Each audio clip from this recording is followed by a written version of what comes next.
തൃശ്ശൂർ നമ്മുടെ Paliyekkara toll gate MLA-മാർക്ക് ഫ്രീയാണ്. ഞാൻ 4 ലൈനുണ്ട്, അപ്പുറത്ത് 5ാമത് വേണേൽ MLA-മാർക്ക് പോകാനുള്ള ലൈനുകൾ അവന്മാർ മാറ്റിത്തരും MLA കാർ കാണുമ്പോൾ. ഞാനങ്ങനെ MLA-യുടെ മുഴുപ്പ് കാണിക്കേണ്ട കാര്യമില്ല, അതുകൊണ്ട് ഞാൻ നേരെ തന്നെ ഒന്നെങ്കിൽ പോയേക്കാം എന്ന് വെച്ച് വന്നു. കാറിങ് വന്നപ്പം അവിടെ ഒരുത്തി ഇരിക്കുക, ഇങ്ങനെ അവൻ ഇങ്ങോട്ട് നോക്കും, ഇങ്ങോട്ട് MLA-എന്ന് കണ്ടപ്പം പിന്നെ എന്നെ നോക്കില്ല, ഇങ്ങനെ തടഞ്ഞു കിടക്കുക, തുറന്നു തരാലേ എനിക്ക് പോകാൻ പറ്റും.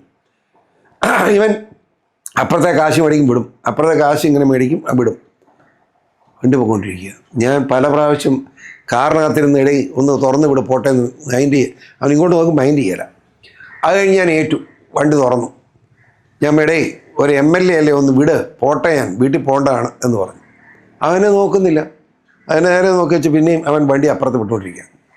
ഒരു 4-5 മിനിറ്റ് കൊണ്ട് ഞാൻ ക്ഷമിച്ചു, വിട്ടോട്ടെ.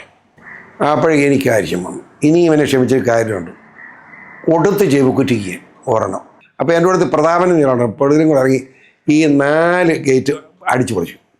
എന്നുവെച്ചാൽ എല്ലാ വണ്ടിയും വിട്ടേക്കാം, ഒരു വണ്ടിയും ഇനിയും ഇവിടെ ടോള് മേടിക്കണ്ടെന്ന് പറഞ്ഞു.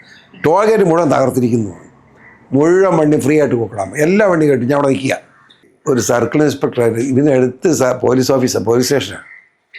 ഈ സർക്കിൾ അങ്ങനെ പേര് പോലും എനിക്കറിയത്തില്ല. അങ്ങനെ എൻ്റെ അടുത്ത് വന്നു, സാർ ക്ഷമിക്കണം, ഇത് മുഴുവൻ കണ്ടുകൊണ്ട് ഇരുട്ടത്ത് ഞാൻ നിൽക്കുകയായിരുന്നു. സാറിനെ പോലുള്ള MLA-മാരാണ് ബാക്കി 139 എങ്കിൽ ഈ കേരളത്തിൽ നീതി മാത്രം നടപ്പാവുള്ളൂ. സാറിനെ അഭിനന്ദിക്കുന്നു, കൺഗ്രാജുലേഷൻ.